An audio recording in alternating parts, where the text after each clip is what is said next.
전남 보성군 벌교음. 섬진강 줄기 따라 뻗은 들판이 끝없이 이어지고 가을빛이 묻은 바람이 마른 벼이삭을 스친다. 붉은 갯벌을 끼고 있는 이 작은 고장 끝자락에 박정희의 집이 있었다. 기와 대신 슬레이트 지붕을 얹은 조그만 한옥집. 남편이 살아있을 때 직접 손질하던 집이었다. 군데군데 세월의 때가 묻었지만 정희는 이곳을 떠날 생각이 없었다.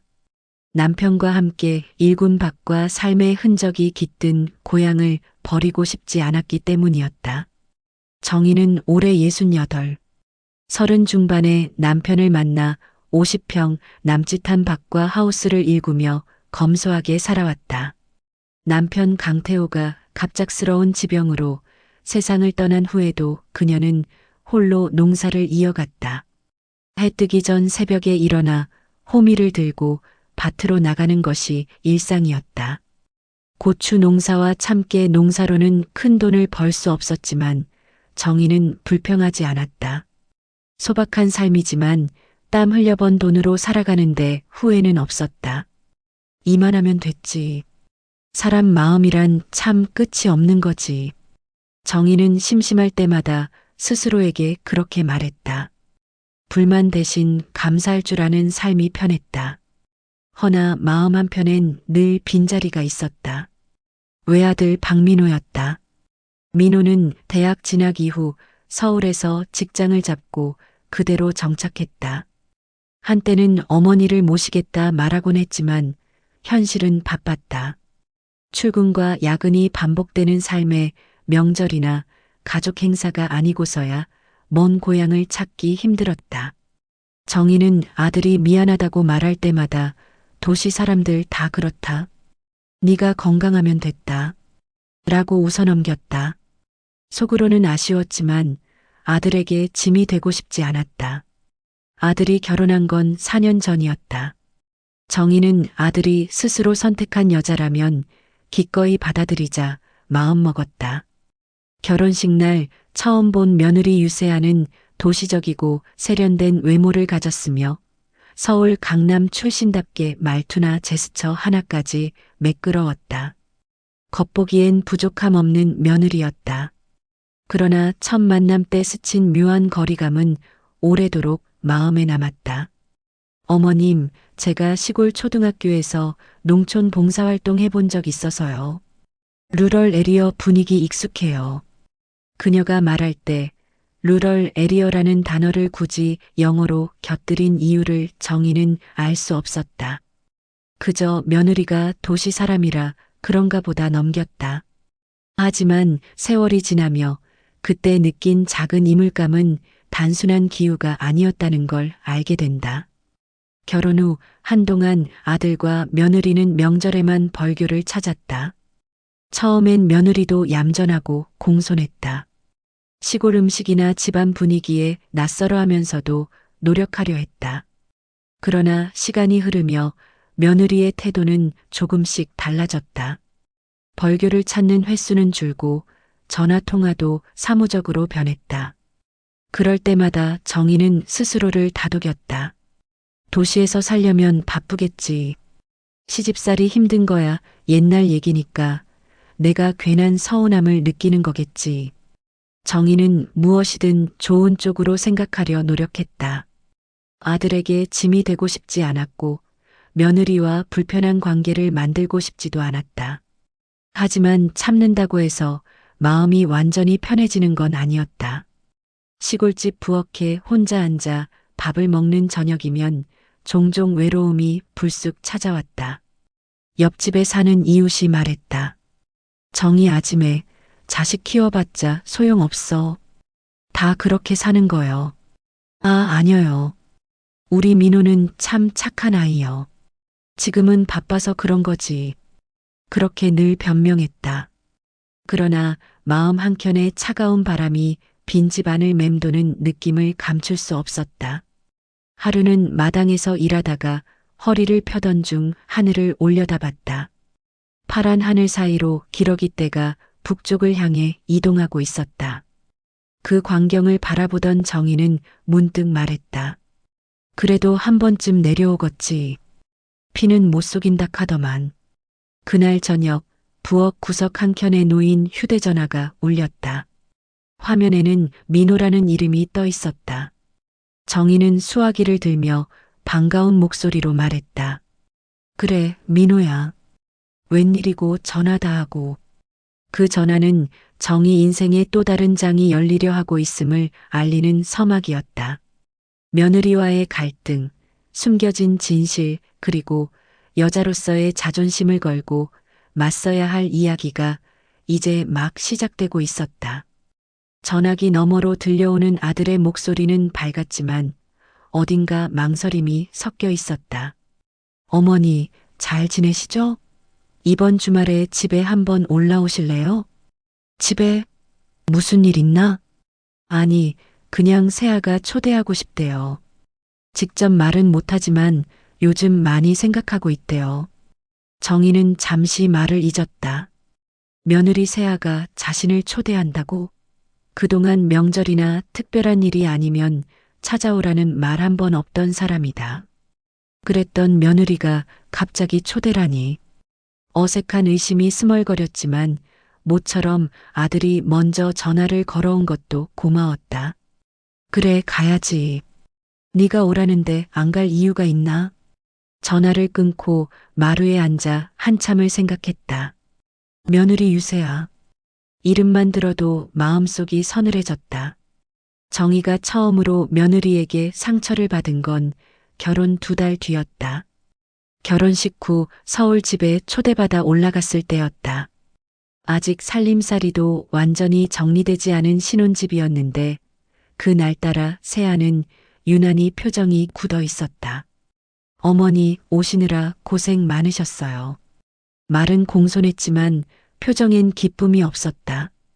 정희는 들고 간 참깨 한 대와 직접 담근 간장 김치 한 통을 내밀었다. 이거나 갖고 가라. 시골에서 난 거라 깨끗해요. 그러자 며느리는 웃으며 받아들었지만 그 뒤 돌아서면서 똑똑히 말했다. 민호 오빠, 내가 시골 냄새 난다 했지? 그래서 이런 거 싫다고 했잖아. 정희는 그 말을 확실히 들었다. 하지만 애써 못 들은 척했다. 그날 밤 밥상 앞에서도 며느리는 정희에게 소독제 같은 향이 나는 물티슈를 건네며 웃으며 말했다. 어머니, 손 씻으셨어요? 시골에서 오셨으니까 혹시나 해서요. 하. 아들은 그저 무심코 웃으며 넘겼다. 아직 신혼이었고 혼자만 상처받기 싫었던 정희는 아무렇지 않은 척했다. 하지만 남은 혼밥자리에서 그녀는 오래 숟가락을 들지 못했다. 세월이 흐르며 며느리의 말은 더욱 노골적으로 변했다. 겉으로는 존댓말을 쓰지만 말끝이 매번 단단한 벽처럼 차갑게 느껴졌다.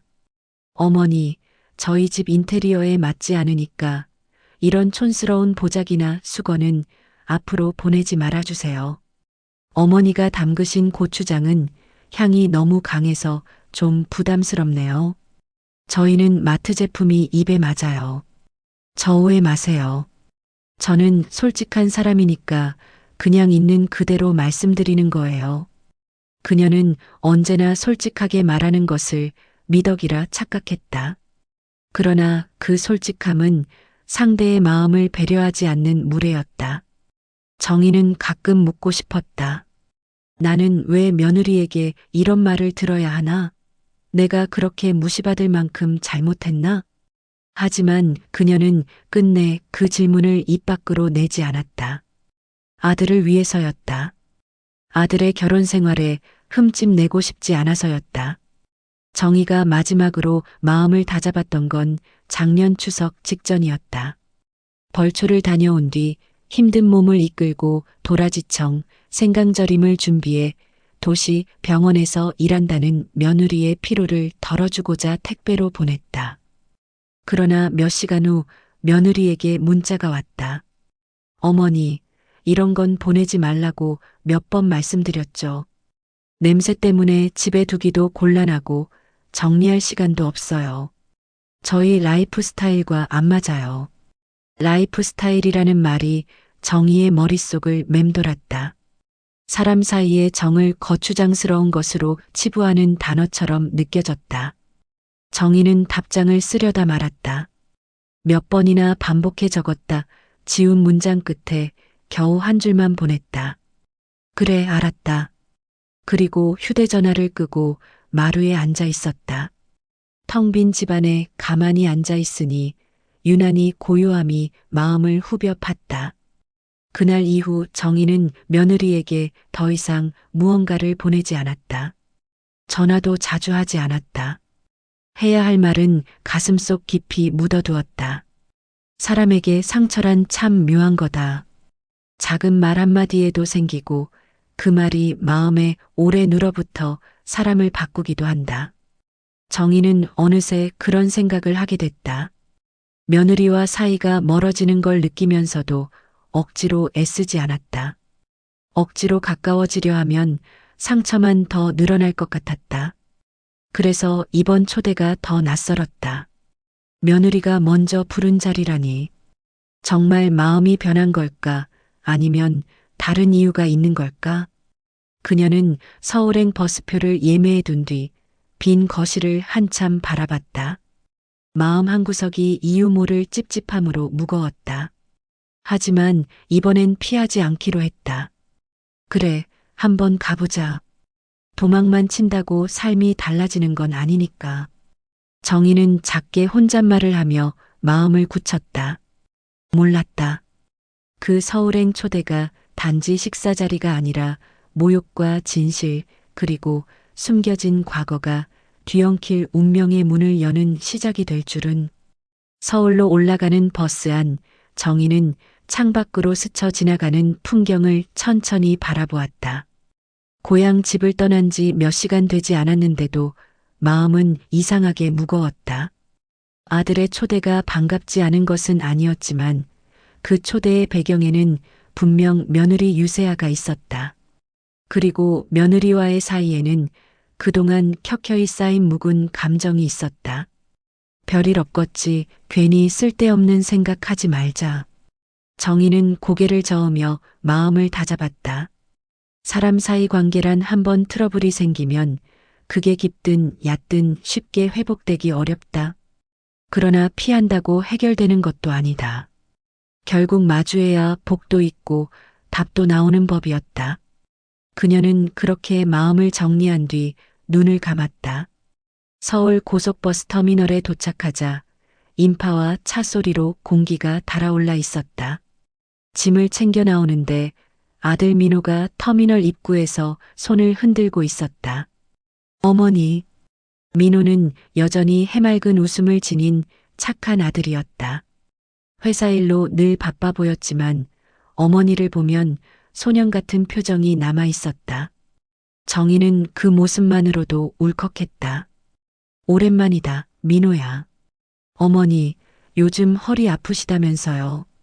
내려가서 백숙이라도 드시면서 몸 좀 풀어요. 허긴 보약보다 자식 얼굴 보는 게 약이지. 둘은 웃으며 인사를 나눴다. 그러나 오래가지 않아 민호의 표정이 어딘가 조심스러워졌다. 어머니 말인데. 왜? 오늘 집에 가면 그냥 편하게 계시면 돼요. 괜히 신경 쓰지 마시고요. 정희는 그 말을 듣자 가슴이 철렁했다. 편하게 있으라는 말은 보통 불편한 상황이 있을 때 하는 말이 아닌가. 왜 무슨 일 있는데? 아니요. 그냥 세아가 조금 긴장해서 그래요. 어머니 오신다고 집을 며칠째 청소했어요. 그 말을 듣고 정희는 고개를 살짝 끄덕였다. 그래, 알았다. 짧게 대답했지만 마음속 의아함은 더 커졌다. 평소 자신을 부담스러워하던 며느리가 긴장까지 하면서 초대했다니 이건 무언가 이상했다. 집에 도착하자 며느리 세아는 현관 앞까지 나와 있었다. 이전과는 확연히 다른 표정이었다. 반가운 척이라도 하려는 듯 환한 미소를 지었다. 어머니, 오랜 길 오시느라 고생 많으셨어요. 그녀는 정희의 가방을 낚아채듯 받아들었다. 그리고 정희를 집 안으로 들이며 말했다. 어서 들어오세요. 오늘은 제가 제대로 대접하고 싶었어요. 늘 민호만 내려보내드려서 죄송했거든요. 밝은 말투였지만 뭔가 어색했다. 그동안 냉랭했던 태도는 온데간데였고 차갑고 건조했던 말투 대신 사근사근한 말들이 입에서 흘러나왔다. 너무 급격한 변화가 오히려 경계심을 불러일으켰다. 사람이 변해도 이렇게까지 변할 수 있나? 거실은 언제나처럼 깔끔했다. 하지만 오늘은 평소보다 더 정돈되어 있었고 향초까지 피워져 있었다. 정희는 소파에 앉기 전 작은 가방을 내려놓으며 멸치 다시마 세트와 장닭 백숙 재료를 꺼냈다. 그냥 빈손으로 오기 뭐해서 챙겨왔다. 힘들게 생각하지 말아라이. 그러자 며느리의 미소가 살짝 굳었다. 그러나 금세 다시 웃음을 띠며 말했다. 아, 네, 감사합니다. 어머니 마음만 받을게요. 이런 건 다음부터 안 가져오셔도 돼요. 제가 필요한 건 다 준비해놨어요. 말은 부드러웠지만 어딘가 마음을 찌르는 단단함이 있었다. 그날 저녁 며느리는 갑자기 정희를 백화점으로 끌고 갔다. 어머니, 이번 기회에 옷 몇 벌 사드릴게요. 아니다. 나야 벌교 내려가면 일복 차림으로 사는디 뭐. 그래도 도시에 오셨는데 이렇게 다니시면 안 되죠. 그 말은 쿡 찔렀다. 이렇게 다니면 안 된다. 며느리가 말하는 이렇게가 무엇을 뜻하는지 정희는 잘 알고 있었다. 시골 냄새 난다는 멸시. 그것을 포장한 말일 뿐이었다. 백화점 매장 안에서 며느리는 정희에게 억지로 비싼 원피스를 권했다. 30만 원, 40만 원, 50만 원대 옷을 아무렇지 않게 내밀었다. 이거라도 입으셔야 체면이 서죠. 앞으로 우리 함께 사람들도 만나야 하니까요. 우리 함께 사람들을 만나야 한다는 말은 무엇을 의미하는 걸까? 정희는 의문을 품었지만 묻지 않았다. 다만 짐작은 같다. 아마도 이번 초대는 단순한 가족 초대가 아니다. 누군가에게 보여주기 위한 자리가 될 것이다. 그리고 자신은 그 무대에 올려진 불편한 소품 같은 존재일 것이다. 하지만 정희는 속마음을 드러내지 않았다. 오히려 담담하게 말했다. 그래, 네가 좋다면 한 벌 사자. 세아는 만족한 듯 미소 지었다.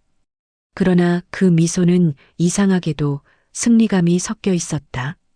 마치 이제 당신도 내 손바닥 안에 들어왔다라고 말하는 것 같았다.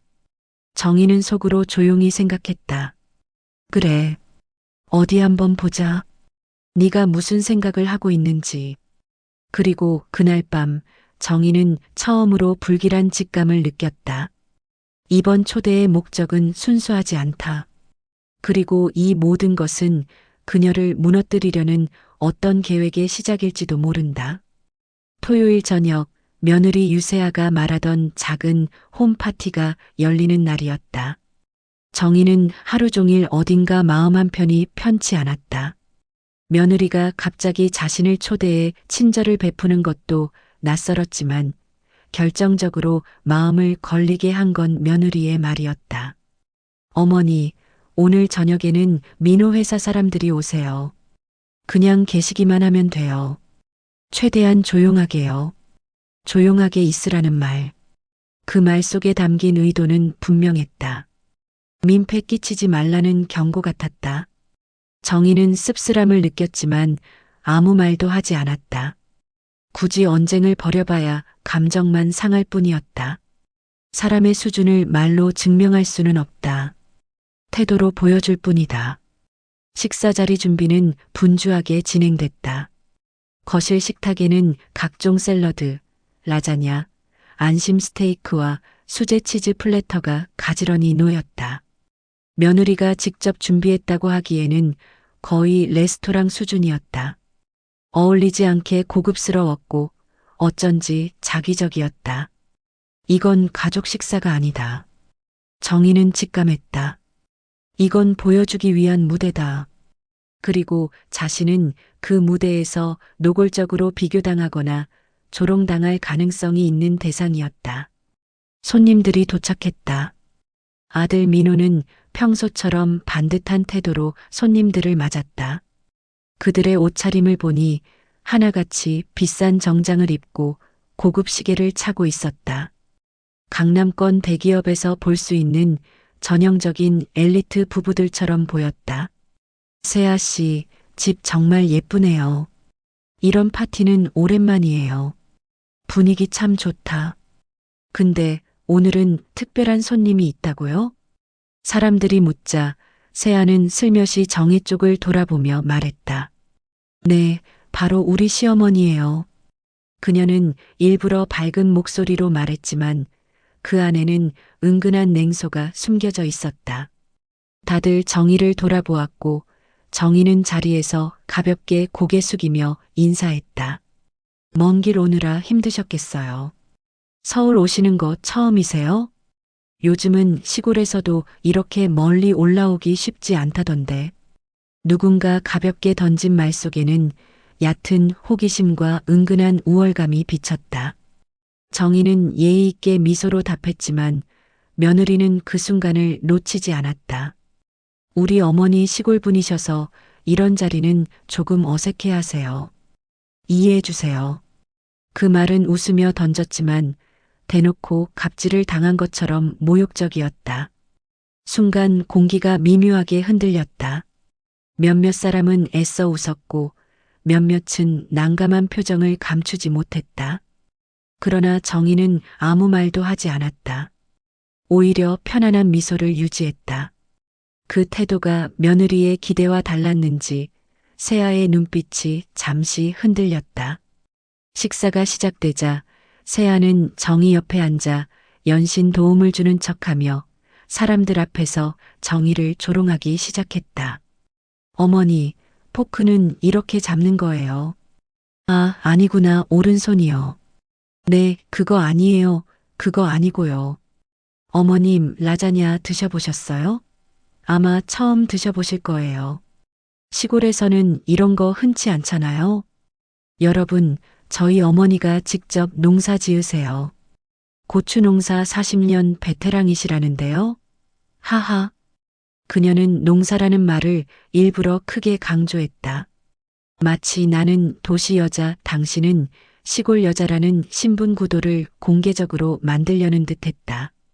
가볍게 웃어넘기기엔 너무 명확한 사회적 모욕이었다. 정희는 그동안 살아온 세월이 있다 보니 마음이 쉽게 흔들리지 않았다. 도발을 받아들이면 지는 거라는 걸 알고 있었다. 그녀는 태연하게 말했다. 세아가 요새 요리에 관심이 많나 보구먼. 음식을 잘했네. 정희는 부드럽게 웃으며 며느리의 공격을 무력화했다. 그러나 그 말은 세아의 속을 긁었다. 그녀는 더 날카로운 비수를 꺼내 들었다. 어머니, 와인 좋아하세요? 잘 모르겠다. 세아가 짐짓 놀란 표정을 지으며 말했다. 그럼 제가 와인 잔 잡는 법부터 알려드릴게요. 사람들 앞에선 기본이 중요하니까요. 그녀는 일부러 사람들 시선이 모두 몰린 자리에서 와인을 따르며 과장된 제스처를 취했다. 그리고 잔을 내밀며 말했다. 자, 따라 해보세요. 이렇게 돌리는 거예요. 잔에 코를 대시고요. 아니에요. 그게 아니고요. 그러더니 갑자기 툭 와인 병이 기울어지며 정희의 옷 위로 진붉은 와인이 쏟아졌다. 어머, 죄송해요. 제가 그만. 놀란 척했지만 그것이 의도적이었다는 걸 정희는 단번에 알아챘다. 며느리의 손목이 미세하게 힘을 줬다 빠지는 그 순간을 그녀는 놓치지 않았다. 아들 민호가 급히 수건을 가져오려 했지만 세아가 막아섰다. 괜찮아요. 원래 이런 잔치 자리는 실수도 추억이 되는 법이죠, 하. 그 말에 웃는 사람은 아무도 없었다. 공기는 서늘하게 얼어붙었다. 정희는 옷깃에 묻은 와인을 천천히 닦으며 말했다. 괜찮다. 그녀는 고개를 들었다. 며느리를 향한 눈빛은 단단했다. 그 눈빛을 본 세아는 순간적으로 움찔했다. 그토록 만만하게만 보였던 시어머니의 눈빛이 갑자기 낯설고 깊게 느껴졌기 때문이었다. 그리고 바로 그때 식탁 건너편에서 누군가가 정희를 뚫어지게 바라보며 중얼거렸다. 잠깐만요. 그쪽 혹시 박정희 회장님 아닙니까? 순간 방 안이 조용해졌다. 숨조차 멈춘 듯한 정적. 모두의 시선이 정희에게 향했다. 그리고 며느리의 얼굴은 핏기가 가시며 굳어갔다. 잠깐만요, 박정희 회장님 맞으시죠? 그 말을 던진 사람은 며느리가 초대한 손님 중 한 명, 50대 초반으로 보이는 남자였다. 흰 셔츠 위에 네이비 재킷을 걸친 그는 처음부터 자신감 있는 태도를 보이며 자리에 앉아 있었지만 지금은 전혀 다른 표정을 하고 있었다. 놀람, 혼란, 그리고 당혹감이 뒤섞인 얼굴이었다. 그 성진건설의 창업주 박정희 회장님 맞죠? 성진건설. 그 이름이 나오자 거실의 공기는 전혀 다른 형태로 얼어붙었다. 방 안에 앉아있던 모두가 숨을 멈춘 듯한 정적 속에서 정희를 바라보았다. 그들은 방금 전까지만 해도 정희를 시골 노동자 출신 시어머니 정도로 생각했던 사람들이다. 그런데 지금 그들 앞에 있는 여자가 중견 건설기업을 일군 창업주라니 도저히 쉽게 말이 나올 수 없는 상황이었다. 정희는 천천히 손을 들어 와인 얼룩이 묻은 옷을 한번 쓸어내듯 정리하더니 조용히 말했다. 오랜만이네, 김 대표. 남자의 표정이 굳어졌다. 역시 맞으시군요. 저는 HN토목 김동우입니다. 성진건설에서 협력사 등록건으로 몇 번 찾아뵌 적이 있습니다. 아까까지만 해도 여유롭고 오만함이 섞여 있던 태도는 온데간데 없이 사라지고 그의 말투엔 존경 섞인 조심스러움이 묻어 있었다. 성진건설이라고 하면 그 성진건설? 국내 중견 건설업계 20위권 안에 들던 그 회사 말이야? 근데 창업주라면 이분 엄청 유명한 분 아닌가? 맞아. 예전에 기사에서도 봤어. 아드님 해외 유학 보내고도도 재단 기부하셨던 분이라고. 사람들의 속삭임이 점점 커졌다. 방금 전까지 정의를 낮게 여기며 쑥덕거리던 이들의 태도가 순식간에 달라졌다. 누군가는 자세를 고쳐 앉았고 누군가는 정의가 들고 온 수수한 핸드백을 다시 보며 생각에 잠겼다. 그러나 가장 크게 얼어붙은 사람은 며느리 세아였다. 그녀는 얼굴이 하얗게 질린 채 말도 잇지 못하고 있었다. 말도 안 돼, 시어머니가 건설회사 회장? 저 초라한 여자가? 그동안 그녀는 시어머니를 무례하게 대했다. 아니, 정확히 말하면 사람으로 대하지 않았다. 자신과 아들의 격을 떨어뜨리는 존재라고 생각했다. 세련되지 못한 외모와 시골 억양, 촌스러운 옷차림을 어부대시 열등이라 여겼다. 그런데 지금 알게 된 진실은 그 모든 판단을 무참히 뒤집었다. 세아는 급히 웃으며 상황을 수습하려 했다. 어머님, 그런 이야기는 왜 한 번도 안 하셨어요? 저 전혀 몰랐어요. 정희는 담담했다. 물어본 적이 없어서 말하지 않았을 뿐이지. 그리고 굳이 말할 이유도 없었고, 짧지만 강한 대답이었다. 세아의 입술이 떨렸다. 김동우 대표가 조심스럽게 말을 이었다. 회장님께서 은퇴하시고 고향으로 내려가셨다는 이야기는 들었습니다. 그렇지만 이렇게 뵙게 될 줄은. 정희는 그를 바라보며 차분히 말했다. 그래. 이쪽 분들은 당신 회사 협력사 사장 부인들이겠구먼. 김 대표의 아내가 당황한 표정을 감추지 못한 채 말했다. 저희가 그 회장님을 몰라 뵈어서 신뢰가 많았습니다. 정희는 미소를 지었다. 그러나 그 미소에는 묵직한 힘이 담겨 있었다. 사람이 사람에게 신뢰하는 건 문제가 아니오. 누구나 실수는 하니까. 하지만 그 실수를 인정하지 못하는 사람은 문제를 만들지. 그 말은 사실 며느리 세아를 향한 것이었다. 그녀는 고개를 숙였지만 아무 말도 할 수 없었다. 그때 아들 민호가 나섰다. 어머니 회장님이라니 이게 무슨. 정희는 짧게 고개를 저으며 말했다. 민호야, 이 자리에서 할 얘기는 아니다. 아들은 더 묻지 못했다.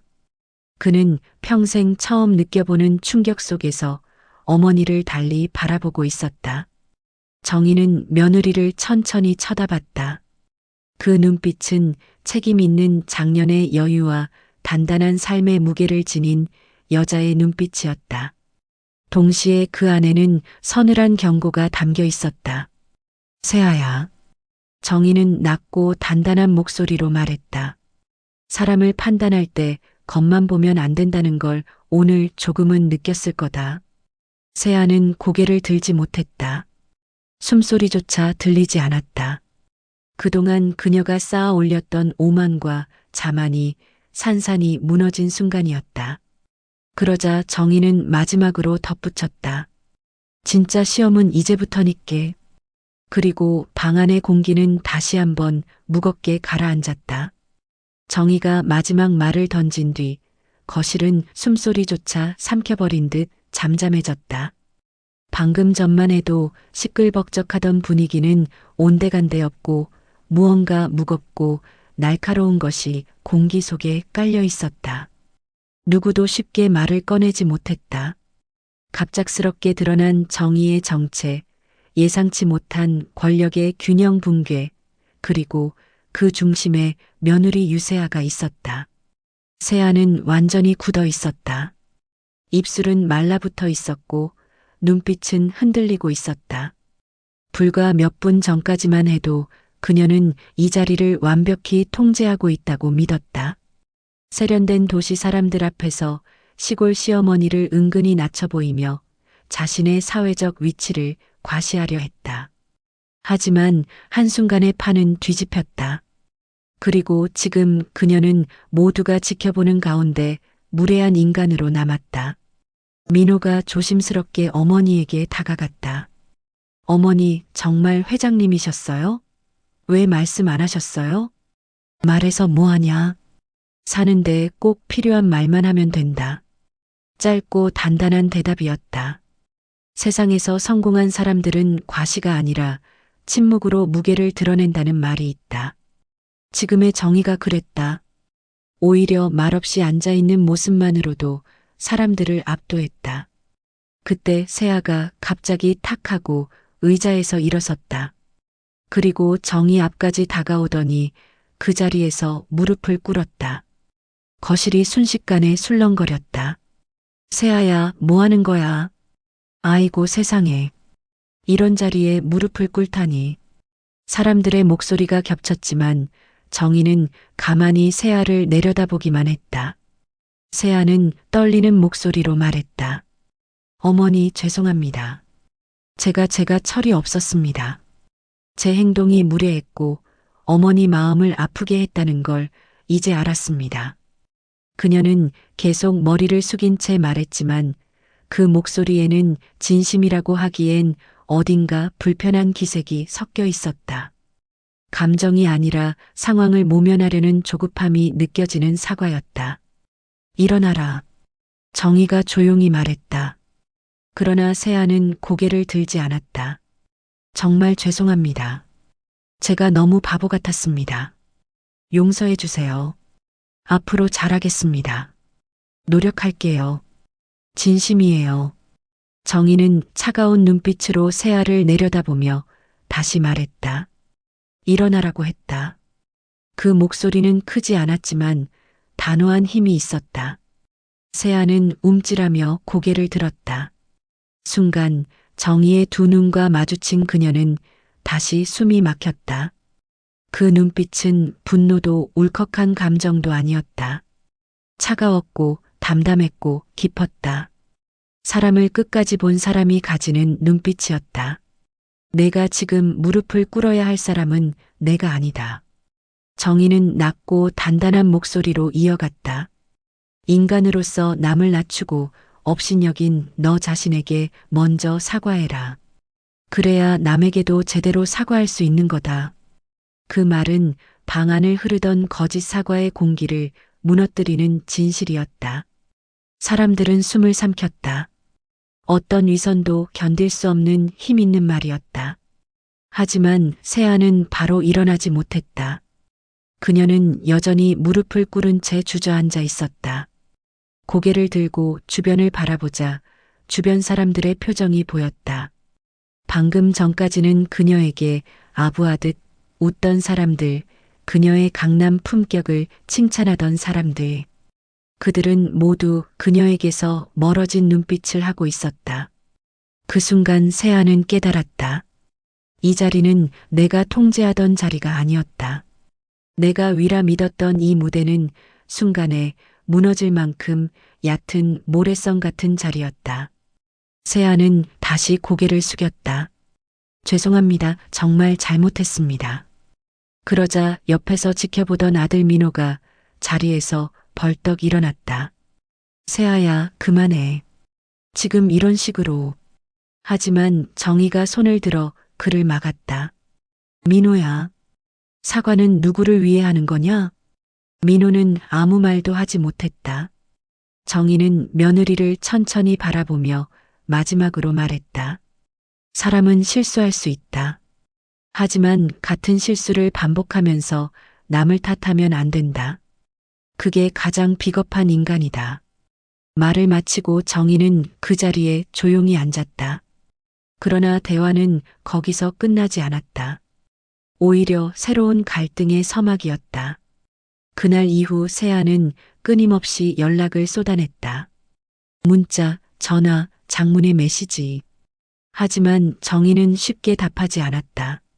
사과라는 것이 입으로만 하는 것이 아님을 알았기 때문이다. 그리고 정희는 알고 있었다. 이 며느리는 쉽게 변하지 않을 거라는 것을, 진짜 시험은 이제부터라는 것을. 그날 이후 며느리 세아는 놀라울 정도로 태도가 달라졌다. 문자 메시지는 하루 종일 끊기지 않았다. 어머니, 정말 죄송했습니다. 만나 뵙고 제대로 사과드리고 싶습니다.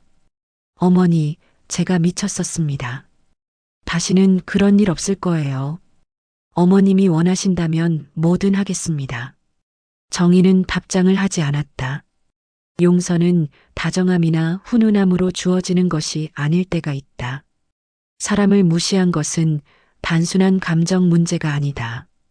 그것은 상대를 하나의 인간으로 보지 않았다는 증거였다. 그런 사람에게는 감정적인 위로가 아닌 근본적인 성찰이 필요했다. 아들 민호에게서도 연락이 왔다. 어머니, 세아가 많이 반성하고 있어요. 한번 만나주세요. 이번엔 정말 진심입니다. 민호는 진심으로 갈등을 풀고 싶어 보였다. 그러나 정희는 섣불리 움직이고 싶지 않았다. 민호야, 사과는 쉬운 거다. 말로 하면 되니까. 하지만 반성은 시간이 걸린다. 내 아내가 진짜 뭘 잘못했는지 아는지 한번 지켜봐야 한다. 어머니, 너무 가혹하게 생각하시는 거 아닙니까? 가혹하게? 아니, 나는 당한 대로 돌려주려는 게 아니다. 내 아내가 뭘 배우고 살 사람이냐, 그걸 확인하려는 거다. 민호는 아무 말도 하지 못했다. 며칠 뒤 정희는 서울에서 내려와 평소처럼 밭일을 하며 지냈다. 그러나 마음속에는 묵직한 무언가가 자리했다. 싸움을 원한 것은 아니었다. 그냥 평범하게 살고 싶었다. 하지만 어떤 일들은 피한다고 사라지는 것이 아니었다. 그러던 어느 날 정희는 우연히 세아의 진짜 속내를 알게 되었다. 벌교 읍내 하나로마트에서 장을 보던 날이었다. 계산을 마치고 나오는데 옆에서 들려오는 낮은 목소리가 들렸다. 그래서 내가 말했잖아. 시어머니가 그냥 시골 아줌마일 리가 없다고. 근데 진짜 회장님이었다면서? 와, 그걸 정말 몰랐다고? 몰랐지. 근데 더 웃긴 거 뭔지 알아? 걔가 지금 그 재산 어떻게 가져올지 고민 중이래. 정희는 무심코 옆길을 지나던 중이었다. 그런데 그 말에 발걸음이 멈췄다. 그녀는 고개를 돌렸다. 근처 벤치에 앉아 수군대는 목소리. 남자 하나와 여자 하나. 서울 표준어가 아닌 분명 서울 사투리가 묻어 있었다. 어떻게 가져온대? 뭘 어떻게 해? 아들 라인으로 가지 않으면 직접 접근해야지. 근데 시어머니가 만만한 사람이 아닌데? 그래도 방법이 없진 않지. 정치적으로 압박하거나 감정적으로 파고들거나. 야, 그거 위험한데? 그래서 그 여자가 하는 말이 걸작이다. 어머님을 진짜 가족으로 모시겠다. 하하. 두 사람은 웃음을 터뜨렸다. 그 순간 정희는 며느리가 그런 얘기를 어디서 누구와 하고 다니는지 짐작할 수 있었다. 의심은 확신으로 바뀌었다. 그날 저녁 민호에게 전화가 왔다. 어머니 세아가 이번 주말에 내려가도 되겠냐고 물어요. 진심으로 사과드리고 싶대요. 정희는 조용히 대답했다. 그래. 오라 해라. 민호는 안도의 숨을 쉬었다. 네, 고맙습니다, 어머니. 정희는 전화를 끊고 마당을 천천히 걸었다. 저녁 노을이 붉게 물든 하늘을 지나 농가 지붕 위로 걸려 있었다. 노을빛이 그녀의 얼굴을 감쌌다. 그리고 그 순간 정희의 마음속에는 하나의 결심이 자리 잡았다. 이제는 피하지 않을 거다. 이 며느리가 진짜 사람의 도리를 배울 수 있는지 가르쳐 봐야겠다. 하지만 정희는 단순히 감정풀이를 하고 싶은 것이 아니었다. 그녀가 싸우고 싶은 대상은 며느리의 속물근성과 인간을 이용하려는 태도였다. 그것은 돈이나 거칠의 문제가 아니었다. 인간의 품성 문제였다. 며느리가 내려오기 전날 밤 정희는 방 안 서랍에서 빛 바랜 노트를 꺼냈다. 남편이 생전에 남긴 계획표였다. 성진건설 창업 당시 서류, 자산정리 계획 노트, 사회환원 재단 설립 계획서. 그녀는 천천히 그것들을 펼쳐보았다. 한 장 한 장 넘길 때마다 남편의 손글씨가 보였다. 그 글자들은 지금도 살아있는 듯 정희의 마음을 흔들었다. 태호 당신 하늘에서 보고 있지? 이제 내가 할 일이 생긴 것 같아. 정희는 노트를 정리해 서랍 속 깊숙이 넣었다. 그리고 작은 목소리로 말했다. 그래, 시작해보자. 그녀의 목소리는 흔들리지 않았다. 여린 시골 여인이 아닌 한 시대를 일군 여자로서의 단단한 결의가 그 안에 있었다. 바로 다음 순간. 그리고 진짜 이야기가 시작됐다. 주말 아침, 이른 시각부터 벌교 읍내 버스터미널 앞이 낯선 고급 차량 한 대로 인해 시끄러워졌다. 짙은 회색 세단에서 내리는 사람을 보고 지나가던 사람들이 웅성거렸다. 서울 사람인가 보네. 와, 저 옷값만 해도 한 벌에 몇십은 하겠다. 그 차에서 내린 사람은 다름 아닌 며느리 유세아였다. 그녀는 전보다 훨씬 단정하고 점잖은 옷차림을 하고 있었고 화장도 과하지 않았다. 손에는 고급 과일 바구니와 정갈한 포장 김 세트를 들고 있었다. 마치 성실하게 반성하고 왔다는 이미지를 일부러 포장해 보여주기라도 하듯. 하지만 정희는 그런 장식을 다 본다. 사람은 옷보다 눈빛이 먼저 말한다. 그리고 세아의 눈빛에는 여전히 억울함과 계산이 섞여 있었다. 어머니 왔습니다. 죄송합니다. 늦게라도 제대로 인사드리고 싶었습니다. 정희는 대문 앞에서 멈춰선 며느리를 가만히 지켜보았다. 들어와라. 차갑지도 그렇다고 따뜻하지도 않은 목소리였다. 세아는 조심스러운 표정으로 마당을 지나 집으로 들어왔다. 그때 시선을 멈추게 한 것이 있었다. 마당에 널려있는 호미와 괭이, 그리고 밭에서 갓 딴 배추와 시금치, 대형 인테리어 테이블과 와인 잔 대신 시골 밭의 흙 냄새가 진하게 풍기는 집. 이곳에서 어떻게 사나 이렇게 평생 사는 게 가능한가? 세아는 마음속 깊이 그런 생각을 했다. 표정은 공손했지만 눈빛은 이미 말하고 있었다. 나는 절대 이런 삶을 살 수 없다고. 정희는 며느리에게 방석을 내주고 따뜻한 차를 건넸다.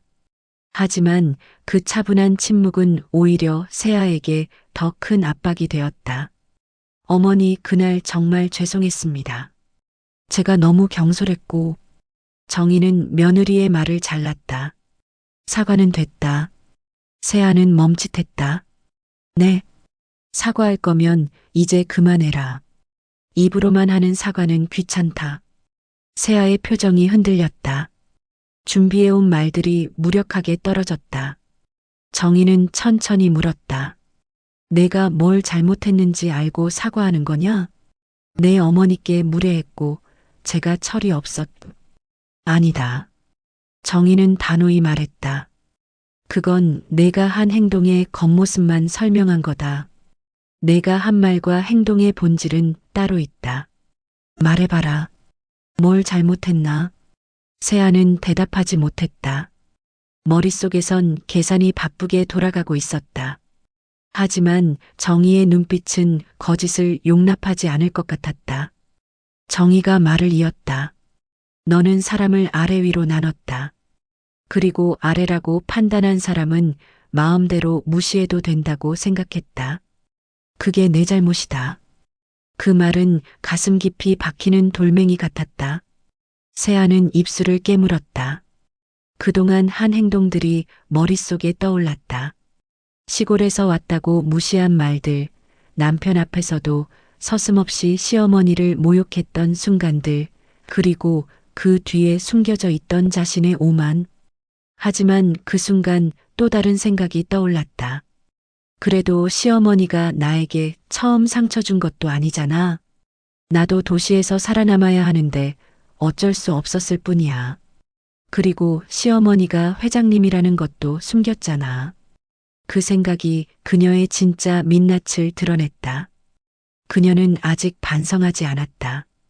그저 상황이 불리해졌기 때문에 겉으로 사과할 뿐이었다. 정희는 며느리의 흔들리는 눈빛을 보며 속으로 생각했다. 그래, 역시 아직 아니구나. 정희가 자리에서 일어나 말했다. 밥이나 하자. 네, 밥 먹을 거다. 이 집에 손님이 왔으면 밥을 해야지. 세아는 머뭇거렸다. 밥상 차리는 것쯤이야 가능하다고 생각했다. 도와드릴게요. 정희는 고개를 저었다. 아니다. 내가 해라. 오늘은 내가 밥을 차리는 날이다. 세아는 멈춰섰다. 제가 혼자요? 그래. 정희는 조용히 말했다. 오늘 내가 어떤 밥을 차리는지 보면 내가 어떤 사람인지 알겠다. 세아는 냉장고를 열었다. 그런데 그 순간 깨달았다. 이 집에는 반짝이는 오븐이나 고급 전자식 조리기구가 없다. 대신 된장, 들기름, 각해온 채소가 전부다. 그리고 그건 곧 도시형 며느리에게는 가장 어려운 시험이 될 거라는 뜻이었다. 정희는 뒷짐을 진 채 말했다. 나 사람 시험하는 거 좋아하지 않는다. 근데 사람이 밥을 어떻게 대하는지 보면 삶을 아는 법이다. 그녀는 마지막으로 이렇게 덧붙였다. 진짜 반성은 아직 오지 않았다. 이제 시작이다.